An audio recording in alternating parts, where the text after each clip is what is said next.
Kelompok orang yang hanya mencoba menjauhi yang jahat. Tapi apa firman Tuhan bilang? Lakukanlah yang baik. Jauhi yang jahat. Jadi ternyata tidak cukup hanya menjauhi yang jahat. Ada dulu waktu kami kuliah katakan begini. Saya kira cukup nih kalau di kebun saya Pak Pendeta. Di kebun saya tidak ada orang ku ganggu. Toh, saya tidak pernah berbuat jahat lagi. Ternyata firman Tuhan bilang apa? Lakukanlah yang baik, jauhi yang jahat dan melakukan yang baik. Ternyata tidak cukup hanya tidak jadi jahat. Tidak cukup ada Nelson. Tidak cukup tidak nakal Nelson. Tapi harus melakukan yang baik. Jadi tidak cukup hanya bilang tiru terus jika saya. Toh, tidak pernah dia ada cewekku saya. Ada suka kak. Tidak pernah jika saya karena di rumah terus kayak saya. Tidak bisa. Tidak cukup hanya dengan menjauhi yang jahat, tapi kita harus melakukan yang baik. Itu poin berikutnya. Poin selanjutnya adalah apa lagi?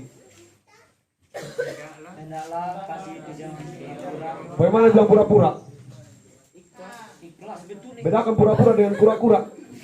Beda. Yang pura-pura ya. Ya, kasih yang banyak itu adalah kasih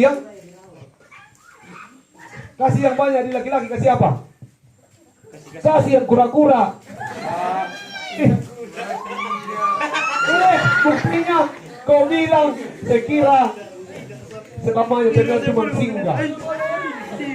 Terusnya seperti Pulmi waktu naik di Bonsta, ternyata pulang bubar.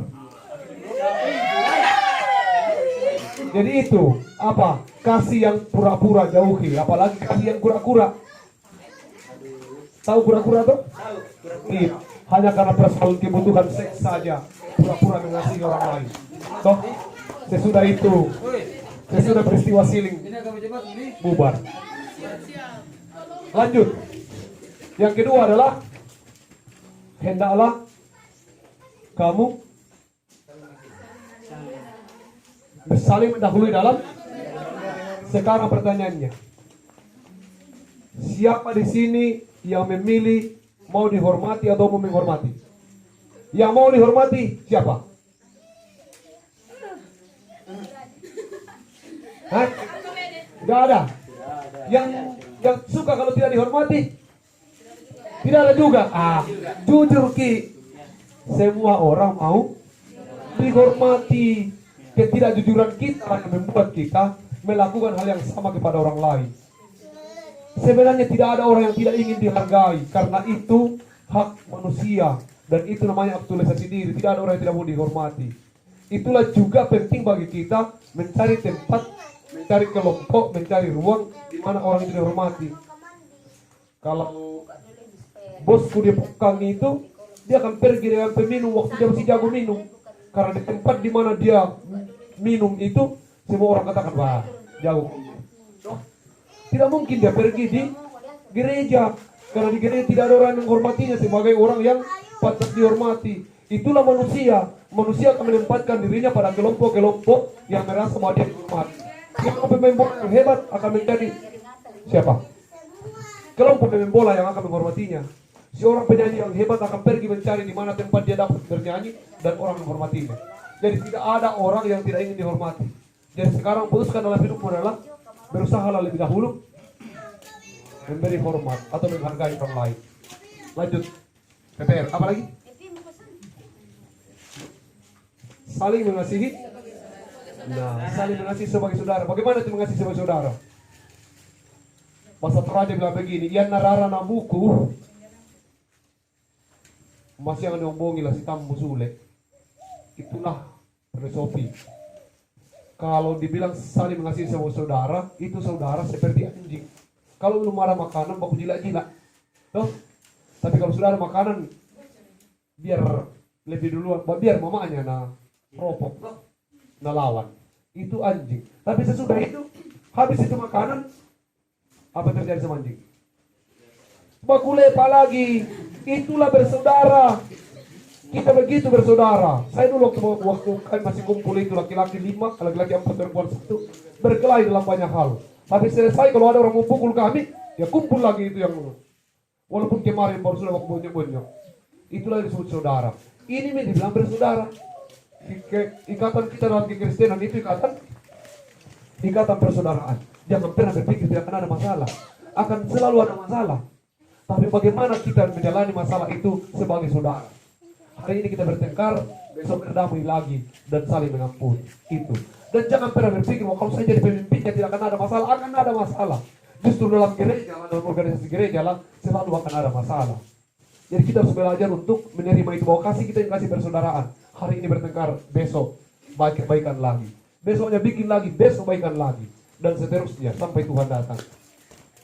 Terakhir apa tuh? Sebagai saudara. Oh, duluan memberi hormat. Itu, selesai. Jadi, harapan kita bahwa di retreat ini kita mengerti tentang hal itu.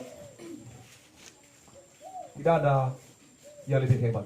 Closing dari semua itu, entah kenapa saya sangat rindu sekali menyampaikan waktu Major di khotbah tentang sudut pandang Yudas. Saya merasa bahwa Jeffrey Grace sudah menjelaskan banyak hal dalam khotbah sehubungan dengan bagaimana kematian Yesus yang pedih itu. Kemudian Major menceritakan bagaimana Yudas mengkhianati Yesus. Tapi saya ingin sekali menceritakan kepada kita sudut pandang Yudas tentang pengkhianatan itu. Bahwa jangan pikir bahwa hanya Yudas yang berkhianat.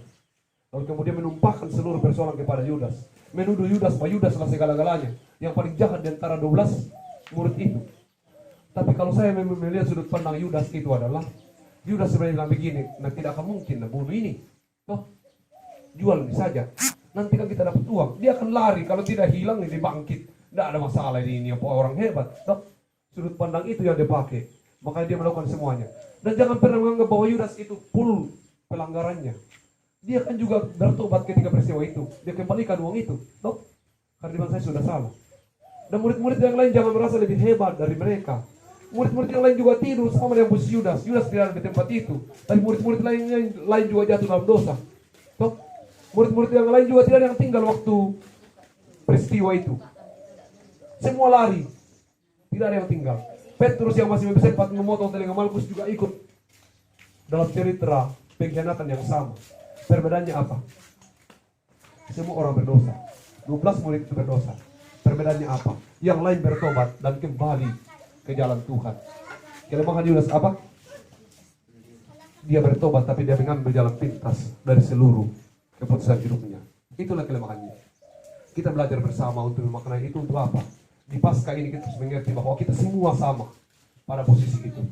Mari kita mengoreksi diri kita masing-masing. Tidak ada dari 12 murid itu yang punya hal lebih. Semua sama. Tapi yang paling penting dari semua itu adalah bagaimana ketika kita jatuh dalam dosa. Bagaimana kita mengenal diri kita sebagai orang terbatas. Lalu kembali dalam pertobatan. Pertobatan untuk lebih dekat dengan Tuhan lagi. Ada amin saudara-saudara? Amin.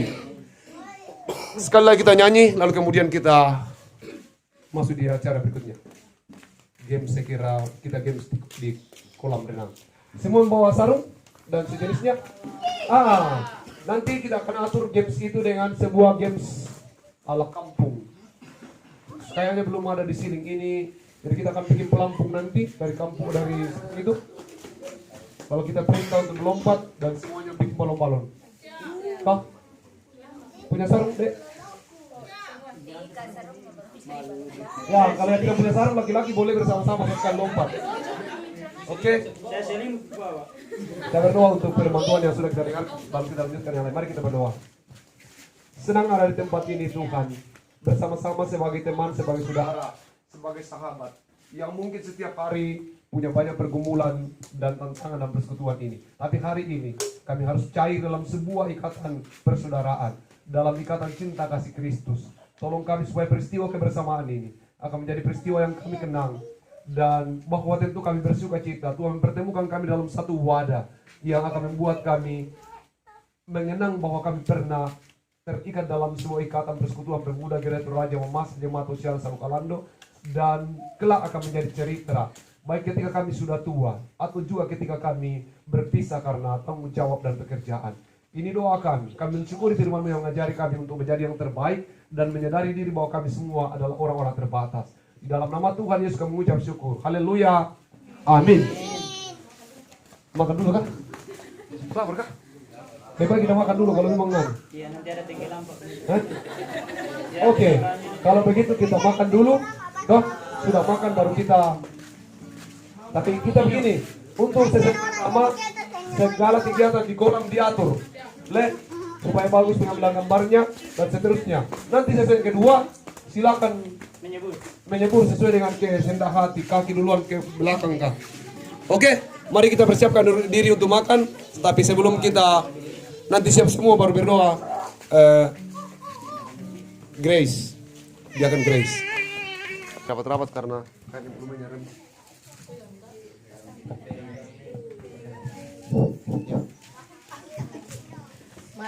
Mari berdoa.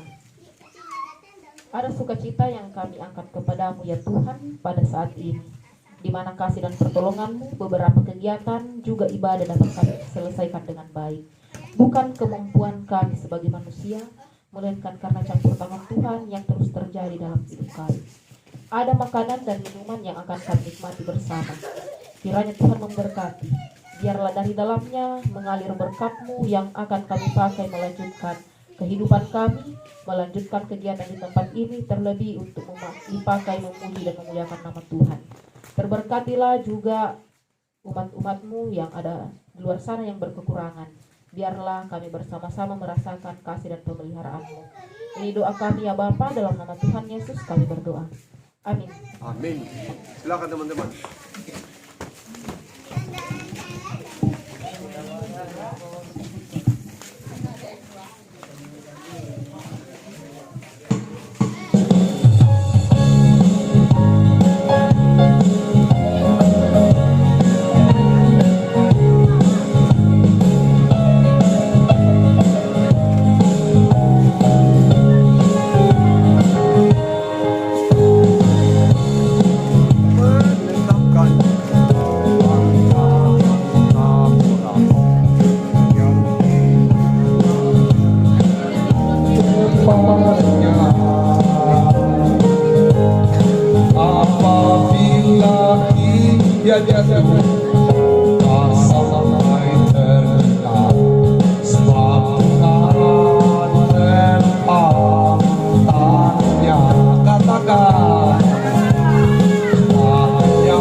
Kotor tangannya, meletakkan langkah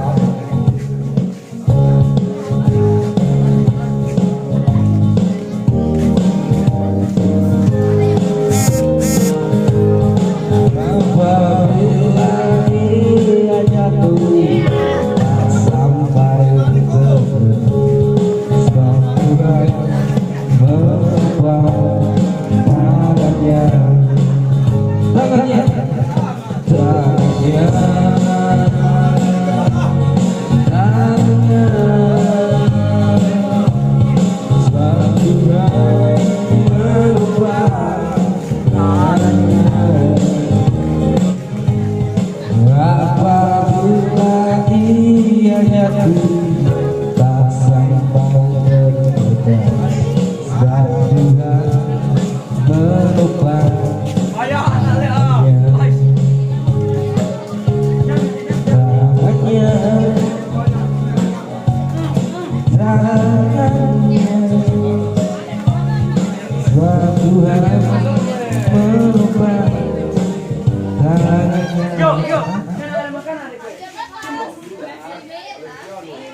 Kakak.